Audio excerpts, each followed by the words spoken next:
നീ എന്തോന്നടാ ഇരുന്ന് ആലോചിക്കണ? അല്ലടാ, നമ്മൾ കഴിഞ്ഞ ദിവസം ബ്രെഡ് വെച്ചൊരു അടിപൊളി സ്നാക്സ് ഉണ്ടാക്കിയില്ലേ? അപ്പോൾ അതിലിതാ ബാക്കി കുറച്ച് ബ്രെഡ് വന്ന്. അപ്പോൾ ഇത് വെച്ചിട്ട് എന്തിനുണ്ടാക്കും നിങ്ങൾ എങ്ങനെ ആലോചിക്കാന്നടാ? അല്ല, നിൻ്റെ വല്ല ഐഡിയ ഉണ്ടാ? എടാ, ഒരു വീഡിയോ കാണിച്ചില്ല, നീ ആ വീഡിയോ ഒന്ന് കണ്ടു നോക്ക്. എന്നാ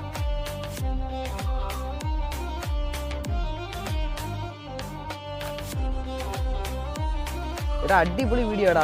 അപ്പോൾ നമുക്ക് ആദ്യം വെച്ചൊന്ന് ബ്രെഡ് ഓംലേറ്റ് ഉണ്ടാക്കിയല്ല. അപ്പോൾ നീ ഉണ്ടാക്കി തരുമോ? ഞാൻ ബ്രെഡ് തരാം. അതിനിപ്പോൾ എന്ത്, നീ ഒരു കാര്യം ചെയ്യും, ആ ബ്രെഡ് ഇങ്ങോട്ട്. ഇന്നാടാ ബ്രെഡ്. അപ്പോൾ നീ ബ്രെഡ് ഓംലേറ്റിന് കാത്തിരുന്നോ.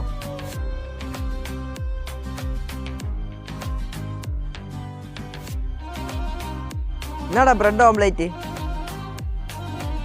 എടാ, അപ്പം ഞാൻ ബ്രെഡ് ഓംലേറ്റ് ഒന്ന് കഴിച്ച് നോക്കട്ടെ, ടേസ്റ്റ് എങ്ങനെയാണ് നോക്കട്ടെ. ബ്രെഡ് ഓംലേറ്റ് അടിപൊളി ടേസ്റ്റ്, എനിക്ക് ഭയങ്കരമായിട്ട് ഇഷ്ടപ്പെട്ട സൂപ്പർ സാധനം. താങ്ക്സ് റാ.